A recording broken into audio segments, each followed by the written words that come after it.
السلام علیکم listeners, please channel کو سبسکرائب کیجیے اور بیل آئیکن کو ضرور پریس کیجیے تاکہ ہر نئے آنے والے ناول کی اپڈیٹ آپ کو ملتی رہے۔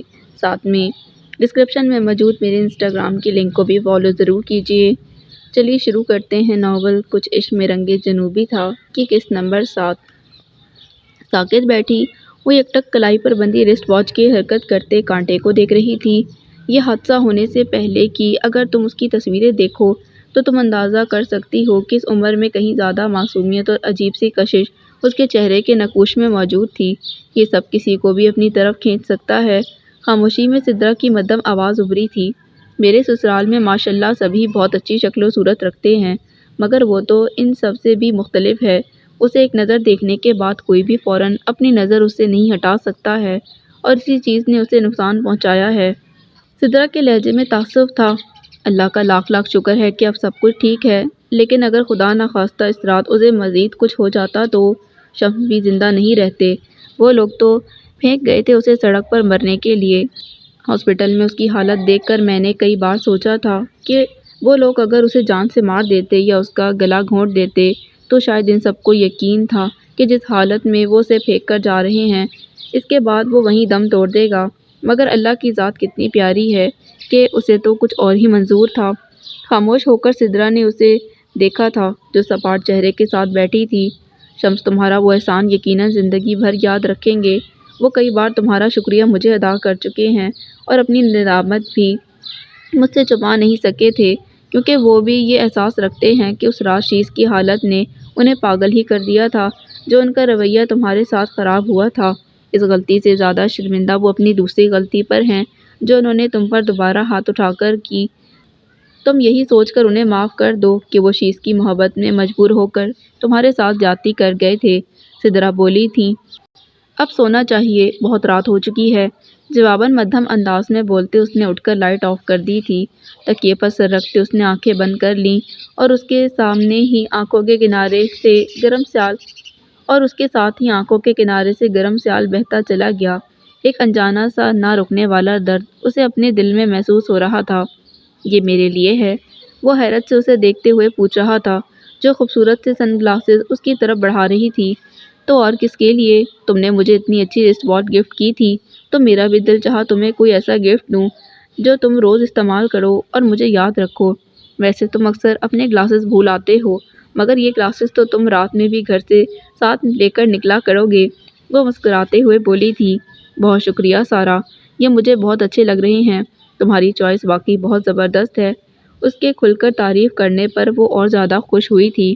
شکر ہے تمہیں پسند آ گئے۔ اب جلدی سے مجھے یہ لگا کر تو دکھاؤ کیسے لگتے ہو۔ وہ بڑی عجلت کے ساتھ بولی تھی۔ تو اس نے بے ساختہ مسکراتے اسٹائلش سے گلاسز آنکھوں پر لگا کر اسے دیکھا تھا جو کھلے ہوئے چہرے کے ساتھ اسے دیکھتے اپنے دونوں ہاتھوں کی مٹھیاں بند کیے انگوٹھا دکھا کے اوکے کر رہی تھی۔ باس، کیا لگ رہے ہو تم؟ سارا نے اسے آسمان پر چڑھا دیا تھا تو اس نے فخری انداز میں گردن اکڑاتے ہوئے بڑے اسٹائل سے اپنے بالوں پر ہاتھ پھیرا تھا، جبکہ اسے دیکھتے ہی وہ کھلکھلا کر ہنستی چلی گئی تھی۔ سارا، اس کے لرزتے وجود کو دیکھتے ہوئے سدرا نے دہل کر اس کا رخ اپنی طرف کیا تھا۔ دوسری جانب اس کا ضبط ختم ہوا تھا جو ان کے سینے میں چہرہ چھپائے بے تحاشا روتی جا رہی تھی۔ ابھی کچھ دیر ہی گزری تھی جب یکدم ہی اسے نیند سے بیدار ہونا پڑا تھا۔ شدید بیزاری کے ساتھ وہ اٹھ بیٹھی تھی کہ پورا کمرہ اندھیرے میں ڈوب گیا تھا۔ ایک تو پہلے ہی اسے نیند آ کر نہیں دے رہی تھی اور جب آئی تو لائٹ چلی گئی۔ گرمی کی وجہ سے وہ کوشش کے باوجود دوبارہ نہیں سو سکی تھی۔ حلق خشک ہوا تھا تو اس نے ڈیٹول کر سائڈ ٹیبل پر رکھی پانی کی بوتل اٹھائی تھی، مگر وہ بھی خالی تھی۔ دوپٹہ سرہانے سے اٹھاتے وہ کمرے سے باہر نکل گئی۔ تاریکی میں سیڑھیاں اترتے ہوئے اس نے رک کر نیچے سیڑھیوں کی سمت ہی آتے سیاہ ہیولے کو دیکھا تھا۔ بس ایک پل کو وہ خوفزدہ ہوئی تھی، مگر اگلے ہی پل نارمل ہو گئی تھی۔ شان، یہ تم ہو؟ اس کے سوال پر دوسری جانب سے کوئی جواب نہیں آیا تھا، البتہ اوپر چڑھتے ہوئے اس کی رفتار کم ہوئی تھی۔ شان پلیز مجھے پانی کی بوتل لا کر دو، اتنا اندھیرا ہے، مجھے جاتے ڈر لگ رہا ہے۔ وہ بھی جواب کا انتظار کیے بغیر بول اٹھی تھی۔ دوسری جانب سیاہ ہیولا اسی خاموشی کے ساتھ پلٹ کر اب واپس سیڑھیاں اترتا جا رہا تھا۔ ریلنگ سے پشت لگائے وہ وہیں رکی اس کی واپسی کا انتظار کر رہی تھی جب یکدم ہی تاریکی نیم تاریکی میں بدل گئی اور اوپر کمروں کے باہر راہداری کی چھت پر نصب چند فینسی لائٹس کی مدھم زرد روشنی سیڑھیوں تک آ رہی تھی۔ سپاٹ نظروں سے وہ اب اسے ہی دیکھ رہی تھی جو سیڑھیاں طے کرتا اوپر کی سمت آ رہا تھا۔ چند سٹیپ نیچے رکھتے ہوئے وہ پانی کی بوتل اسے دینے کی بجائے بس اس کے چہرے کو ہی دیکھ رہا تھا۔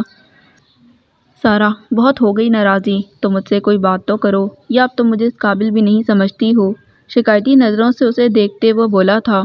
تم بات نہ کرنے کی شکایت کر رہے ہو، اور اگر اس وقت تمہارے بھائی جان دندناتے یہاں نازل ہو گئے تو مجھ سے پہلے تم نے ہی یہاں سے بھاگنا ہے، وہ ناگواری سے بولی تھی۔ بزدل نہ کہو مجھے، اتنا گیا گزرا بھی نہیں ہوں جتنا تم مجھے سمجھ رہی ہو، سرد لہجے میں بولتے اس نے پانی کی بوتل سارا کی سمت بڑھائی، جسے لیے بغیر ہی جانے کے لیے پلٹ گئی تھی۔ اگر میری جگہ شان ہوتا تو تم یہ پانی اس سے لے لیتی، مگر میرے ہاتھ سے نہیں لے سکتی۔ اس کے سرد لہجے میں جتانے پر وہ رک کر اس کی سمت پلٹی تھی۔ اگر تمہاری جگہ واقعی شان ہوتا تو یقین کرو میں کبھی اسے پانی لانے کے لیے نہیں کہتی، خود ہی جاتی۔ تمہیں کیا لگتا ہے اندھیرا تمہیں میری نظروں سے چھپا سکتا ہے، یا میں آنکھیں بند کر کے تمہیں پہچان نہیں سکتی؟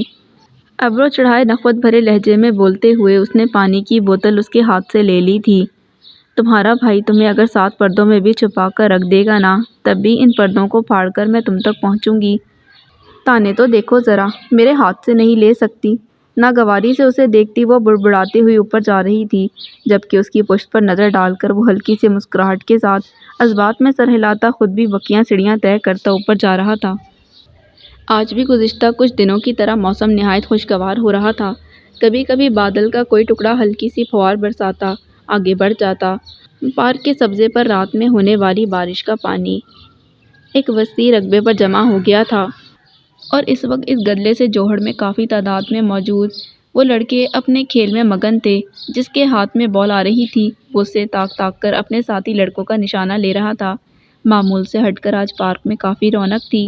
شاید اس خوبصورت موسم نے سب کو ہی باہر نکلنے پر مجبور کر دیا تھا، اور اب وہ سب بھی وہاں موجود فکر سے آزاد ہنستے کھیلتے ان لڑکوں کی طرف ہی دلچسپی کے ساتھ متوجہ تھے۔ بال لے کر بھاگتے اس نے یکدم ہی رک کر اسے پیچھے کی سمت اچھالا تھا، جس پر اس کے پیچھے بھاگتے وہ سب لڑکے بال کی طرف پلٹ کر پہلے لپکنے کے چکر میں ایک کے اوپر ایک گر کر پانی میں جا گرے تھے۔ دوسری جانب ان سب کو دیکھ کر ہنستا ہوا وہ جوہر سے باہر نکل آیا تھا، اور پھر رک کر سامنے متوجہ ہوا تھا جہاں وہ پتہ نہیں کب آ موجود ہوئی تھی۔ اتنی شدت سے میں نے تمہیں پانے کی کوشش کی ہے کہ ہر ذرے نے مجھے تم سے ملانے کی سازش کی ہے۔ ہلکے سبز رنگ کے لباس میں وہ اسی خوشگوار سبزے کا ایک خوبصورت حصہ دکھائی دے رہی تھی۔ مسکراتی نظروں سے اسے دیکھتا وہ اب اس کی سمت ہی آ رہا تھا جو سنگی بینچ پر بیٹھی اس کی منتظر تھی۔ سوری، میں نے تمہیں دیکھا نہیں تھا، مجھے لگا تھا شاید بارش کے خوف سے تم گھر سے ہی نہ نکلو۔ بھیگی شرٹ کی سلیوز نیچے کرتا وہ کچھ فاصلے پر بیٹھ رہا تھا۔ کیا ضرورت تھی تمہیں ان لڑکوں کے پاس جانے کی؟ تم جانتے ہو کیا انہیں جو چلے گئے وہاں؟ اس کے ناراضی سے کہنے پر وہ حیران نظروں سے اسے دیکھنے لگا۔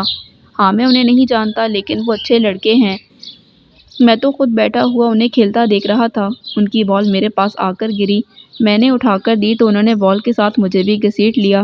دیکھو بالکل ہی مٹی میں خراب ہو چکا ہوں۔ اپنی شرٹ پر جمی مٹی جھاڑتے وہ بتا رہا تھا۔ میں نے تمہیں منع بھی کیا تھا کہ ایسے موسم میں یہاں تک مت آنا، اگر بارش تیز ہو گئی تو، وہ اسی ناراضی سے بولی تھی۔ بارش تیز بھی ہو گئی تو کیا ہوا، اور موسم کو کیا ہوا ہے؟ اتنا اچھا تو موسم ہے، یہ تو ہلکی سی بوچھاڑ ہے، ابھی کچھ دیر میں بند ہو جائے گی، اور تم… بولتے ہوئے وہ یکدم ہی رکا تھا کیونکہ ہلکی سی بوچھاڑ میں اسی وقت شدت آنے لگی تھی۔ خجل سی مسکراہٹ کے ساتھ اس نے سارا کے مسکراتے چہرے کو دیکھا۔ کوئی بات نہیں، یہ بارش کی تیزی بھی ابھی کم ہوتی جائے گی۔ خجالت کے ساتھ بولتے ہوئے وہ پھر رکا تھا، جبکہ وہ بے ساختہ ہنسی تھی کہ بارش کی تیزی میں اضافہ ہی ہوتا جا رہا تھا۔ اٹھو یہاں سے۔ دوپٹے کا گھونگھٹ نکالتے وہ سورج سے قریب ہی درخت کی جانب گئی تھی بارش سے بچنے کے لیے۔ میں نہیں آ رہا، بارش کو انجوائے کرنے کے لیے گھر سے نکلا تھا، وہ بھی تمہارے ساتھ، مگر تم تو بدذوق نکلی۔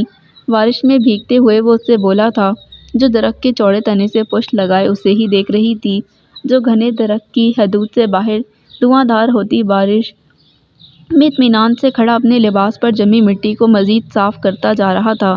بھیگے بالوں پر ہاتھ پھیرتے وہ وہ اس کی طرف متوجہ ہوا تھا جو خاموشی کے ساتھ کھڑی اسے ہی دیکھ رہی تھی۔ تم پریشان مت ہو، تمہیں گھر تک پہنچا کر جاؤں گا۔ بارش کے شور میں وہ کچھ بلند آواز لگاتا اسے تسلی دے رہا تھا، جبکہ وہ بے اختیار مسکرائی تھی۔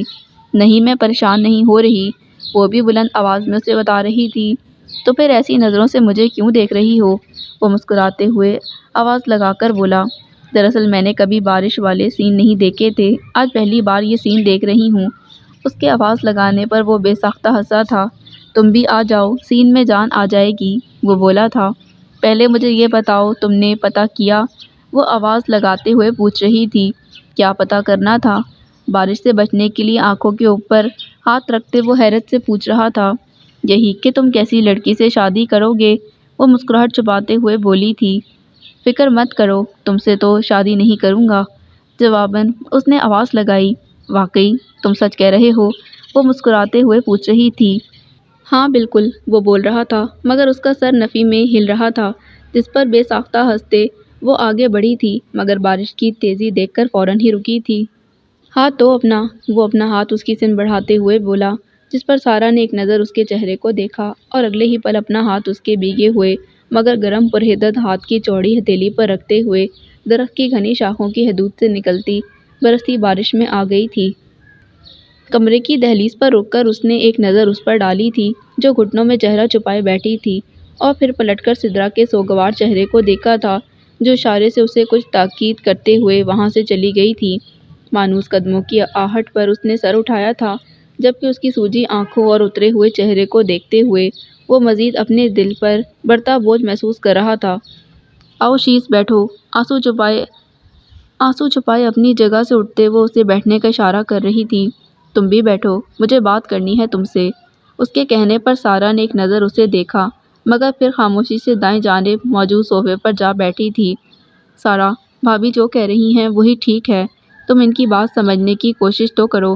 وہ بہن ہے تمہاری، اتنا حق تو رکھتی ہیں تم پر، وہ کبھی تمہارے لیے غلط نہیں چاہیں گی۔ اس کے بے حد سنجیدہ چہرے کو دیکھتے وہ نرم لہجے میں بولا تھا۔ اگر میرے گھر میں وہ گھر صرف اس آدمی کا ہے جو نہ میری شکل دیکھنا چاہتا ہے اور نہ میں اس کی، سپاٹ لہجے میں بولتے ہوئے سارا نے اس کی بات کاٹی تھی۔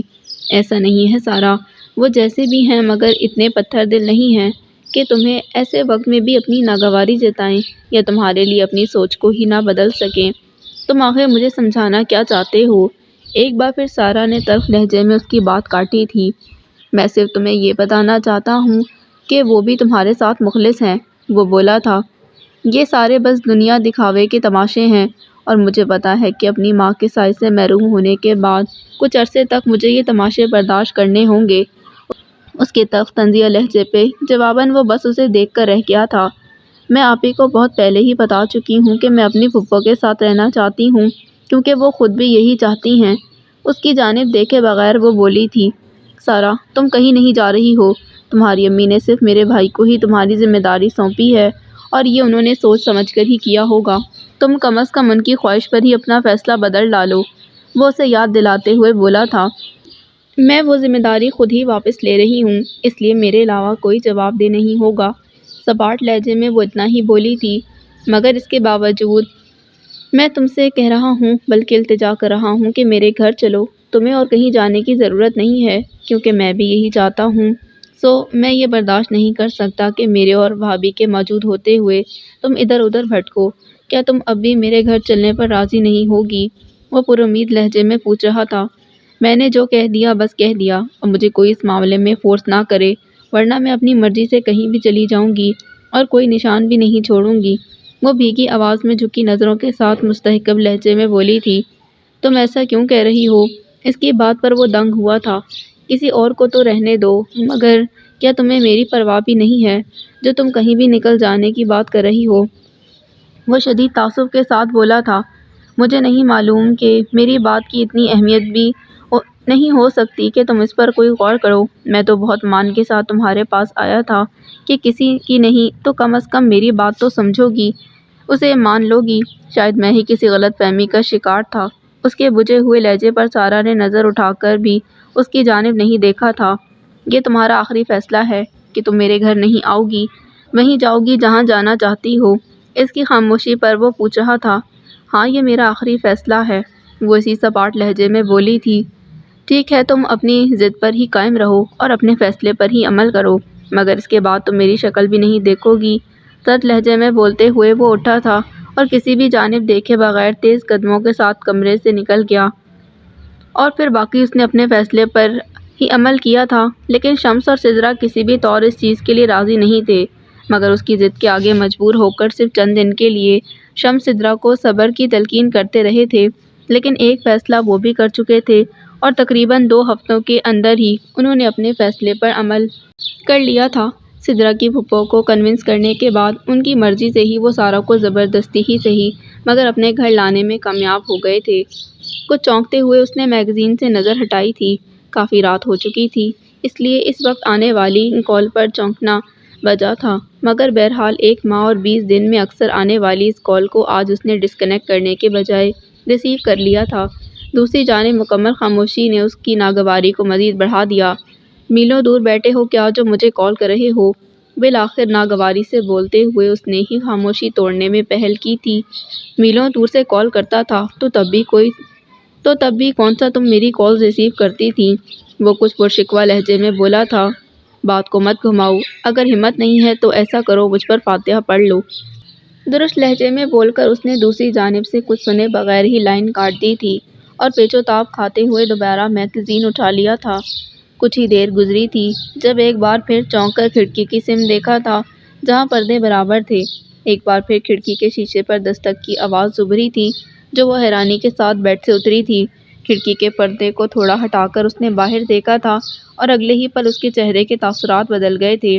سپاٹ نظروں سے اسے دیکھتے ہوئے سارا نے خاموشی سے کھڑکی کے براؤنش گلاس کو ایک طرف ہٹا دیا تھا اور اس پر سے نظریں ہٹا لی تھیں، جبکہ سینے پر ہاتھ لپیٹے دائیں جانب سے دیوار سے شانہ لگائے وہ بغور اس کے چہرے کو دیکھ رہا تھا، جس کی پیشانی پر لاتعداد ناگواری کے بل بڑے صاف نظر آ رہے تھے۔ گمبھیر خاموشی پر بالآخر سارا نے اسے دیکھا تھا۔ کیا ضرورت ہے اب بھی میرا چہرہ دیکھنے کی؟ خواہ خطرہ مول لے کر یہاں تک آنے کی؟ خطرہ بھی 6 فٹ کا؟ ناگواری سے بولتے ہوئے آخر میں اس کے طنز کا تیر یقیناً شمس کی طرف ہی گیا تھا۔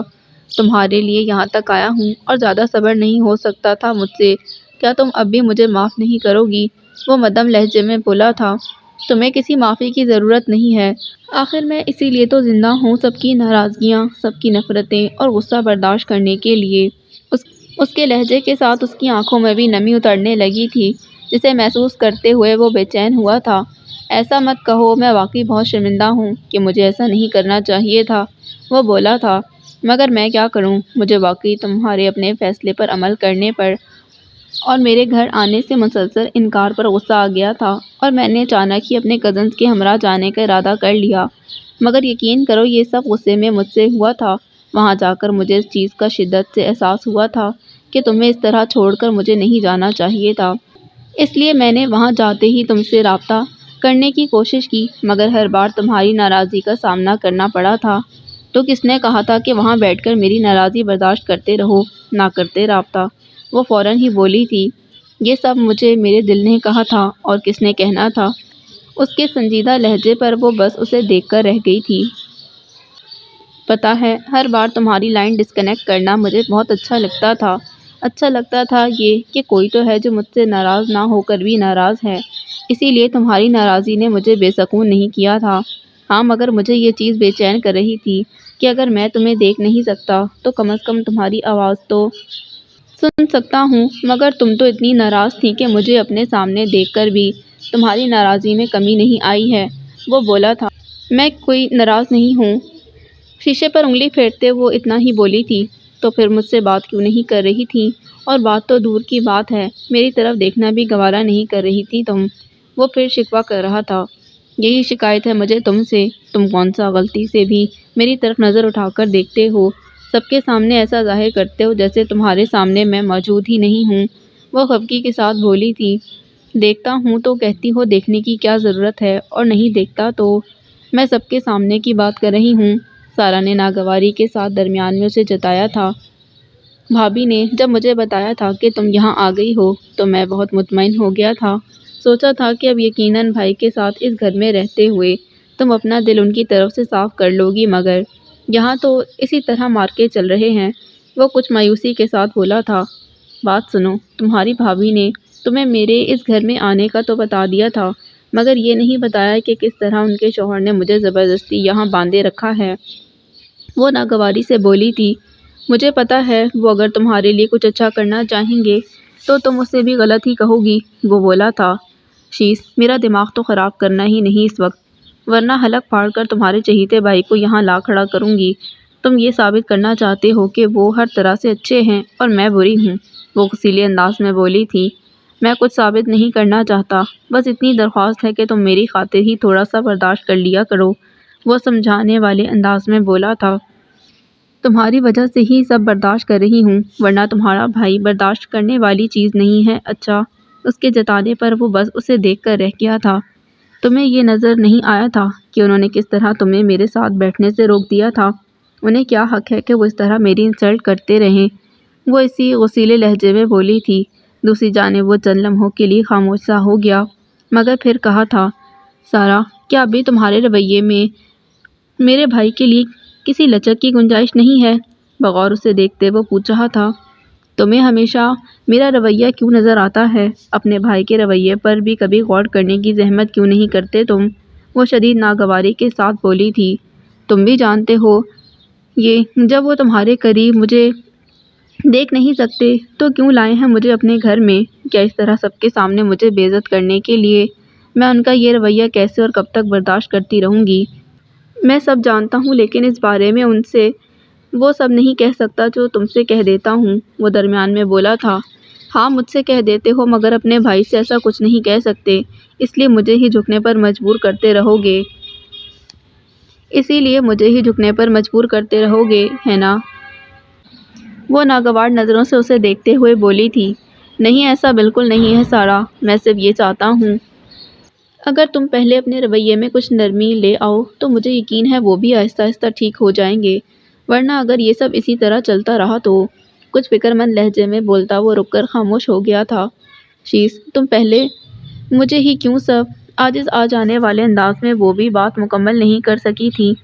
میں بہت کوشش کرتی ہوں برداشت کرنے کی، مگر وہ سامنے آتے ہیں تو خود بخود میرا پارا ہائی ہونے لگتا ہے، اور وہ بھی تو باز نہیں آتے کوئی نہ کوئی طنزیہ بات کرنے سے کہ ضبط کرنا مشکل ہو جاتا ہے، وہ بے بس ہو کر اسے بتا رہی تھی۔ تم دونوں اسی طرح ڈٹے رہو گے تو میرا کیا ہوگا سارا؟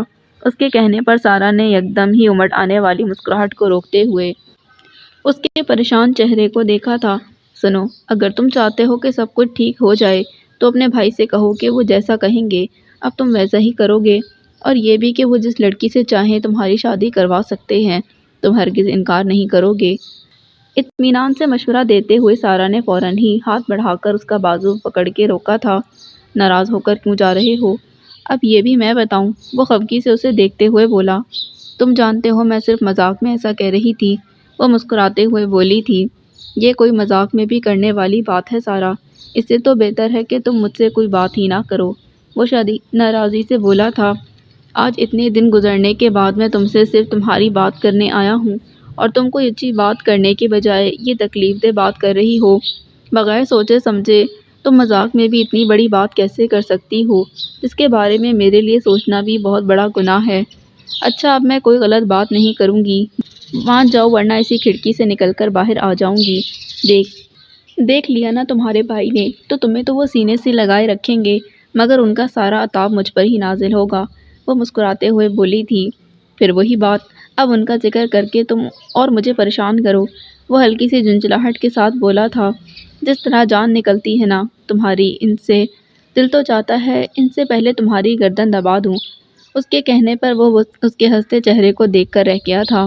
اور بات سنو، ذرا اپنے اس نمونے بھائی کو سمجھا دو، ورنہ اسے استعمال کر کے ہی میرا اس گھر سے نکلنا آسان ہو جائے گا، وہ بولی تھی۔ اب اس میں بھی تم اس گھر سے نکلنے کے راستے ڈھونڈنا چاہ رہی ہو، وہ خشمگی نظروں سے اسے دیکھتے ہوئے بولا۔ میں ایسا نہیں چاہ رہی، مگر وہ مجھے اکسا رہا ہے، اتنی ہی فکر ہے تو سنبھال کر کیوں نہیں رکھتے؟ توبہ، اس قدر چپکو اور اوور انسان ہے، کہیں سے بھی مجھے وہ تمہارا بھائی نہیں لگتا، کانوں کو ہاتھ لگاتے وہ جس حیرت سے بولی تھی، شیز کے چہرے پر مسکراہٹ آ گئی۔ تم اس کی طرف سے بے فکر رہو، وہ بس تھوڑا سا لاوالی ہے، اگنور کرتی رہو گی تو خود ہی ٹھیک ہو جائے گا۔ وہ تسلی دے رہا تھا۔ کیا مطلب خود ہی ٹھیک ہو جائے گا؟ اور کب تک اگنور کروں گی میں اس کی فضول باتیں؟ ابھی سے بتا دوں تمہیں، اس کی نیت مجھے ٹھیک نہیں لگتی، اور یہ بات میں آپ ہی کو بھی بتا دوں گی، اور تمہارے بڑے بھائی کو بھی۔ شکایت مت کرنا بعد میں، وہ وارن کرتے ہوئے بولی تھی۔ ایسا غضب مت کرنا، میں تم سے کہہ تو رہا ہوں، تم اس کی طرف سے بے فکر رہو، میرا بھائی ہے، میں اسے اچھی طرح جانتا ہوں۔ بھائی، وہ بہت تنگ کرتا ہے مجھے، وہ جھلا کر بولی تھی۔ دراصل اسے ابھی کچھ پتہ نہیں ہے، تو اسی لیے میں مناسب موقع دیکھ کر اسے سمجھا دوں گا کہ تمہیں تنگ نہ کرے، وہ شرمندگی کے ساتھ بولا تھا۔ سمجھا ہی نہ دو کہیں اسے۔ سارا نے اسے گھوڑا تھا، اور کیا نہیں پتا اس زمانے بھر کے سیانے کو، یہی کہ… بولتے ہوئے اس نے رک کر سارا کو دیکھا، جو مسکراتی ہوئی نظروں سے بغور اس کے چہرے کو دیکھ رہی تھی، مگر اگلے ہی پل اس کے جھیپ کر رکنے پر بے ساختہ ہنسی تھی۔ اچھا یہ تو بتا دو، لیڈی شاپنگ کا اتنا اچھا تجربہ کب سے ہے تمہیں؟ اب تک کتنی لڑکیوں کو تحائف دے چکے ہو؟ تجربہ کار انسان۔ مسکراہٹ چھپاتے سارا نے ترچھی نظروں سے اسے گھورا تھا۔ پہلے یہ بتاؤ تمہیں پسند آئے تھے وہ سارے گفٹ؟ وہ پوچھ رہا تھا۔ ہاں، بہت عمدہ، بہت اچھے، دل تو چاہ رہا تھا کہ ایک ایک چیز تمہارے بڑے بھائی کو دکھا کر داد لوں، انہیں بھی تو پتہ چلے کہ کون سی چیز تم نے کس جگہ سے میرے لیے حاصل کی ہے۔ بولتے ہوئے وہ ایک بار پھر مدھم آواز میں ہنسی تھی، کیونکہ وہ ناراضی سے اسے دیکھ رہا تھا۔ سارا، تم خوش نہیں ہو نا یہاں؟ بغور اس کے مسکراتے چہرے کو دیکھتے وہ سنجیدگی سے سوال کر رہا تھا۔ ہاں، میں بالکل خوش نہیں تھی، مگر جب سے تم آ گئے ہو تب سے میں بہت خوش ہوں۔ اس کے فوراً ہی کہنے پر وہ بس ایک آزردہ سی مسکراہٹ کے ساتھ اس کے چہرے کو دیکھ کر رہ گیا تھا۔ ایک نظر اس نے بیڈ پر مستقل اچھلتی ہنی کو دیکھا، اور پھر سدرا کو دیکھا تھا۔ تم لیٹ جاؤ، چھوڑو اسے، مستیاں ہی ختم نہیں ہوتی اس کی۔ سوئے ہوئے شہری کے قریب ہی لیٹتے وہ بولی تھی۔ نہیں، میں باہر جا رہی ہوں، آپ سو جائیں اب آرام سے اپنے بچوں کے ساتھ، ہنی کا ہاتھ پکڑ کر لٹاتے ہوئے وہ بولی تھی۔ میں بھی آپ کے ساتھ جاؤں گی۔ ہنی فوراً ہی واپس اٹھ بیٹھی تھی۔ میں باہر گھومنے نہیں جا رہی، اپنے کمرے میں جا رہی ہوں، اور تم سو جاؤ فوراً، اسکول میں تھکتی نہیں ہو جو گھر آ کر بھی ایک جگہ ٹک کر نہیں بیٹھتی ہو۔ اس کا سر دوبارہ تکیے پر رکھتے وہ ڈپٹ رہی تھی۔ یہیں سو جاؤ اب، اپنے کمرے میں کیوں جا رہی ہو؟ سدرا نے کہا تھا۔ سوچ لیں، اگر اس وقت آپ کے شوہر نے مجھے اپنے چہیتے بھائی کے کمرے میں دیکھ لیا تو… وہ مسکراہٹ چھپاتے ہوئے بولی تھی۔ زیادہ مت بولو، اب ایسا بھی نہیں ہے۔ سدرا نے فوراً ہی اسے گھورا تھا۔ آج گرمی زیادہ ہے، اس لیے میں بھی یہاں آ گئی ہوں۔ دوپہر میں تو میرا کمرہ تپنے لگتا ہے، اور اے سی بھی خراب پڑا ہے، انہیں وقت ہی نہیں مل رہا ٹھیک کروانے کا۔ اب لیٹ بھی جاؤ، تھک گئی ہوگی۔ میں منع کر بھی رہی تھی مگر تم لگی رہیں میرے ساتھ کپڑے دھلوانے میں۔ اسے ایسے ہی بیٹھے دیکھ کر وہ بولی تھی۔ تو اور کیا کرتی؟ مجھے تو اب احساس ہو رہا ہے کہ آپ کس طرح اس پورے گھر کو سنبھالتی سنوارتی ہیں، اور اوپر سے آپ کے بچے ماشاءاللہ۔ ہنی کے برابر لیٹتے وہ بولی تھی۔ ایسا ہی ہوتا ہے شادی کے بعد، تم بھی دیکھ لو یہی سب کرنا ہے تم نے بھی، وہ مسکراتے ہوئے بولی تھی۔ آپ تو اس طرح مجھے ڈراتی ہیں جیسے شادی نہ ہوئی قید بامشقت ہو گئی، وہ بولی تھی۔ سارا، مجھے تم سے کچھ کہنا تھا۔ کچھ دیر بعد سدرا کی آواز پر اس نے آنکھیں کھول کر انہیں دیکھا تھا۔ ہاں بولیں، کیا بات ہے؟ تمہیں شاید میری بات اچھی نہ لگے، اور مجھے پتا ہے کہ تم سے مجھے یہ کہنے کی ضرورت بھی نہیں ہونی چاہیے، کیونکہ تم خود بہت سمجھدار اور معاملہ فہم ہو، اس لیے میں نہیں چاہتی کہ کسی بھی وجہ سے تمہاری دل آزاری ہو۔ تم آگے بھی کوئی ایسا موقع مت آنے دینا، ورنہ تم جانتی ہو تم سے زیادہ تکلیف مجھے ہوگی۔ بولتے ہوئے وہ رکی تھی، جبکہ وہ سنجیدہ نظروں سے انہیں دیکھ رہی تھی۔ میں تم سے صاف کہوں گی، شیش کی طرف سے بہت زیادہ احتیاط کرنا، کم از کم شمس کی موجودگی میں۔ رک کر سدرا نے اس کے چہرے کے بدلتے تاثرات کو دیکھا تھا۔ تم سمجھ رہی ہو نا میری بات کو؟ وہ پوچھ رہی تھی۔ جی، مدھم آواز میں بولتے وہ اپنی جگہ سے اٹھی تھی۔ کیا ہوا، تم کہاں جا رہی ہو؟ سدرا نے پوچھا تھا۔ کہیں نہیں، میں نیچے لیٹوں گی۔ اس کے سنجیدہ لہجے پر سدرا خاموش رہی تھی۔ نیچے کارپیٹ پر دوسری جانب کروٹ بدلتے ہوئے اس نے آنکھیں بند کر لی تھیں۔ سدرا کی بات کا مقصد وہ اچھی طرح سمجھ سکتی تھی۔ اسے ان کی تاکید بری نہیں لگی تھی، مگر کچھ ایسا اچھا بھی نہیں لگا تھا، لیکن جانتی تھی کہ سدرا خود بھی اس معاملے میں بہت حساس ہیں۔ ایک طرف شوہر تو دوسری طرف بہن، وہ ان کی مشکل، ان کے خوف کو سمجھتی تھی، لیکن اس کے باوجود اسے ایک بوجھ ہر وقت دل پر محسوس ہوتا تھا۔ جب سے وہ واپس آیا تھا، ایک نظر بھر کر بھی سب کے سامنے اس نے سارا کی طرف نہیں دیکھا تھا۔ اس کے ساتھ اجنبیت اور لا تعلقی کا تاثر سب پر ڈالنا وہ کیوں ضروری سمجھتا تھا، اسے بھی معلوم تھا، جبکہ وہ خود بھی اس کی موجودگی میں زیادہ دیر تک نیچے نہیں رہتی تھی۔ کوشش کرتی تھی کہ کم از کم شمس کے سامنے اس کا شیش سے آمنا سامنا ہی نہ ہو۔ البتہ رات کے کھانے پر وہ اپنی فطرت کے خلاف کچھ نروس ہو جایا کرتی تھی، کیونکہ شمس کی کڑی نظریں اسے اپنے ارد گرد طواف کرتی محسوس ہوتی تھیں۔ وہ نظر اٹھا کر بھی شیش کی جانب نہیں دیکھتی تھی۔ اس پر ان کا یہ حال، اور اگر ان کے سامنے وہ غلطی سے بھی اسے مخاطب کر لے تو تب وہ کیا کریں گے؟ شہری کے رونے کی آواز پر وہ اپنی جگہ سے اٹھی تھی۔ ہنی اور سدرا دونوں ہی سو چکی تھیں، جبکہ وہ بچے کو کندھے سے لگا کر تبکتے ہوئے واپس اپنی جگہ پر آ گئی تھی۔ کمرے میں داخل ہوتے ہوئے وہ ٹھٹک کر رکا تھا، اور پھر کچھ حیرانی کے ساتھ اس نے لائٹ آن کی تھی۔ نیچے ہی وہ گہری نیند سوئی ہوئی نظر آئی تھی، جبکہ اس کے بازو پر سر رکھے شہری کھلی آنکھوں کے ساتھ بالکل شانت پرسکون انداز میں لیٹا ہوا تھا۔ مگر لائٹ آن ہونے پر شیش کو دیکھتے ہوئے وہ اب ہاتھ پاؤں ہلاتے ہوئے رونا شروع ہی کرنے والا تھا۔ اپنے نام کی پکار پر اس نے بامشکل ہی آنکھیں کھولتے ہوئے خود پر جھکے چہرے کو دیکھا تھا۔ دوسری جانب اس کی سوئی ہوئی گلابی آنکھوں میں دیکھتے ہوئے وہ یہ بھی بھول گیا تھا کہ اس نے سارا کو جگایا کیوں ہے، جبکہ اس کے سنجیدہ چہرے پر چھائے تاثرات میں کچھ تھا جو یکدم ہی بے تحاشا دھڑک اٹھنے والے دل کے ساتھ وہ کچھ گھبرائے انداز میں شانوں پر دوپٹہ درست کرتے اٹھ بیٹھی تھی۔ تم اپنے کمرے میں جا کر سو جاؤ، نظر چراتے ہوئے وہ مدھم آواز میں بولا تھا، اور جھک کر روتے ہوئے شہری کو ہاتھوں میں اٹھا لیا تھا۔ شرمندگی کے ساتھ اٹھتے ہوئے اس نے بیڈ کی سمت دیکھا، جہاں نہ سدرا تھی اور نہ ہی ہنی۔ پتہ نہیں وہ کتنی دیر تک سوئی رہی تھی۔ سدرا نے بھی شاید چاہتے ہوئے اسے بیدار نہیں کیا تھا۔ سوری، نیچے گرمی بہت تھی آج، آپ ہی اپنے ساتھ مجھے یہاں لے آئی تھیں، انہوں نے جگایا بھی نہیں مجھے، وہ شرمندہ لہجے میں بولی تھی۔ تم معذرت کیوں کر رہی ہو؟ کیا میں نے تم سے کچھ پوچھا ہے جو تم مجھے یہ سب بتا رہی ہو؟ شیش نے حیرت سے اسے دیکھا تھا۔ تمہیں اس کمرے میں آنے کے لیے کسی وجہ کی ضرورت نہیں ہے سارا، اور نہ ہی میری اجازت کی، اپنے لفظوں پر زور دیتے اس نے باور کروایا تھا۔ اچھا تو پھر چلو یہ بات اپنے بھائی کے سامنے مجھ سے کہو پلیز۔ عجلت میں اسے ساتھ چلنے کا اشارہ کرتے وہ التجائی انداز میں بولی تھی۔ کھڑے کھڑے میرے پیروں کے نیچے سے زمین نکلوانے کے لیے تیار رہا کرو تم، وہ مسکراتے ہوئے بولا تھا، جبکہ وہ دھیرے سے ہنسی تھی۔ لاؤ اس کو مجھے دو، آپ ہی کے پاس لے جاتی ہوں۔ اسے شہری کو لیتے ہوئے وہ چونک کر دروازے کی سمت متوجہ ہوئی تھی، اور اگلے ہی پل شیش کے ساتھ اس کے چہرے کا رنگ بھی اڑ گیا تھا، مگر وہ فوراً ہی نارمل بھی ہو گئی تھی۔ تنے ہوئے چہرے کے ساتھ وہ جو دہلیز پر رکے تھے، باری باری ایک نظر ان دونوں پر ڈالتے اب آگے بڑھ آئے تھے۔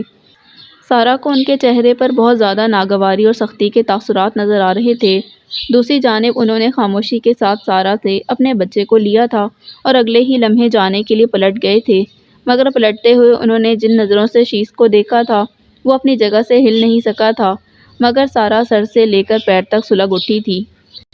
ان کو تو آگ ہی لگ جاتی ہے بیٹھے بٹھائے، نکاح پڑھوا لو مجھ سے، تاکہ یہ ایک ہی بار جل کر ٹھنڈے پڑ جائیں، کھا جانے والے انداز میں اسے کہتے وہ پیر پٹکتی دروازے کی سمت گئی تھی، جبکہ وہ بس ایک گہرا سانس بھر کر رہ گیا تھا۔ میری منزل کے جو جگنو ہیں وہ تیرے ہیں، تیری راہوں کے جو اندھیرے ہیں وہ میرے ہیں، چھو سکتی نہیں کوئی آفت اور بلا تجھ کو، کیونکہ تم پر دعاؤں کے جو پہرے ہیں وہ میرے ہیں۔ نماز سے فارغ ہو کر وہ کمرے سے باہر نکل آئی تھی، جہاں ہر سمت خاموشی کا راج تھا۔ صبح کے تقریباً 5:30 بج رہے تھے، اور یہ تھا بھی چھٹی کا دن، تو ظاہر ہے صبح اتنی جلدی کسی کی ہو بھی نہیں سکتی تھی، مگر لاؤنج سے گزرتے ہوئے اس نے حیرانی کے ساتھ سدرا کو دیکھا تھا، جو شہری کو گود میں اٹھائے کمرے سے باہر آ رہی تھی۔ یہ اتنی صبح کیوں جاگا ہوا ہے؟ طبیعت تو ٹھیک ہے نا اس کی؟ تشویش کے ساتھ پوچھتے ہوئے اس نے شہری کو اپنی گود میں لے لیا تھا۔ کہاں ٹھیک ہے طبیعت، ساری رات جگایا اس نے، ایک جگہ سکون سے بیٹھنے تک نہیں دیا، کمرے سے باہر لے کر ٹہلتی رہی ہوں اسے، کچن کی سمت جاتے وہ بتا رہی تھی۔ باہر کیوں؟ اتنی خنکی ہو جاتی ہے رات میں، وہ حیرت سے بولی تھی۔ کمرے میں رہتی تو شمس کی نیند خراب ہو جاتی، رات میں یہ روتا ہے تو غصہ کرتے ہیں، شہری کے لیے فیڈر بناتے ہوئے وہ بتا رہی تھی۔ یہ کیا بات ہوئی کہ غصہ کرتے ہیں، یہ ان کی بھی تو اولاد ہے، ان پر بھی کچھ فرض ہے یا نہیں؟ آپ جاگتی رہیں اور وہ سو رہے ہیں آرام سے، حد ہوتی ہے، وہ شدید ناگواری سے بولی تھی۔ بے وقوف، یہ اتنا چھوٹا ہے، شمس کیسے سنبھالیں گے اسے، اور پھر طبیعت بگڑ جاتی ہے اس کی تو میرے علاوہ یہ کسی کے پاس نہیں ٹھہرتا، تم جانتی تو ہو، سدرا نے کہا تھا۔ ان کے بچاؤ کے یہ سارے دلائل موجود ہوتے ہیں آپ کے پاس، اس کے مزید ناگواری سے کہنے پر سدرا بس مسکرا کر رہ گئی تھی۔ اس کا فیڈر بنا کر مجھے دیں، میں سنبھال لوں گی، آپ سو جائیں، اس نے کہا تھا۔ تم فکر مت کرو، اب یہ بھی سو جائے گا، فیڈر پیتے ہوئے بولتے ہوئے وہ اس کی طرف متوجہ ہوئی تھی جو سلام کرتے ہوئے کچن میں داخل ہوا تھا۔ قربان جاؤں، کیسا نور پھیلا ہے چہرے پر، سدرا بولتے ہوئے ہنسی تھیں، جبکہ سارا نے بھی مسکراتے ہوئے اس کی جھیپی مسکراہٹ کو دیکھا تھا۔ سفید شلوار قمیض میں ملبوس وہ سر پر موجود جالی دار ٹوپی فوراً اتار چکا تھا۔ اندازہ لگانا مشکل نہیں تھا کہ وہ کہاں سے آ رہا ہے۔ تم کیسے ہو شہری؟ سارا کے قریب سے گزرتے اس نے جان بوجھ کر بلند آواز میں شہری کو اپنی طرف متوجہ کیا تھا، جو منہ بسوڑتے ہوئے مزید اس کی بھاری آواز پر آڑا ترچھا ہونے لگا تھا۔ بمشکل اسے بہلاتے ہوئے وہ خوشمگی نظروں سے شیز کو دیکھ رہی تھی، جو شرارتی مسکراہٹ کے ساتھ فریج کی سمت بڑھ گیا تھا۔ تم ابھی واک کے لیے؟ سارا سے شہری کو لیتے ہوئے انہوں نے پوچھا تھا۔ جی بالکل، آپ کو کوئی اعتراض ہے؟ وہ بولا تھا۔ ایسے ہی پوچھ لیا تھا، خوشمگی لہجے میں بولتے ہوئے وہ کچن سے نکل گئی تھیں۔ رکو سارا، اسے بھی سدرا کے پیچھے جاتے دیکھ کر وہ پکار گیا تھا۔ چلو میرے ساتھ، اگر موڈ ہے تو، وہ پوچھ رہا تھا۔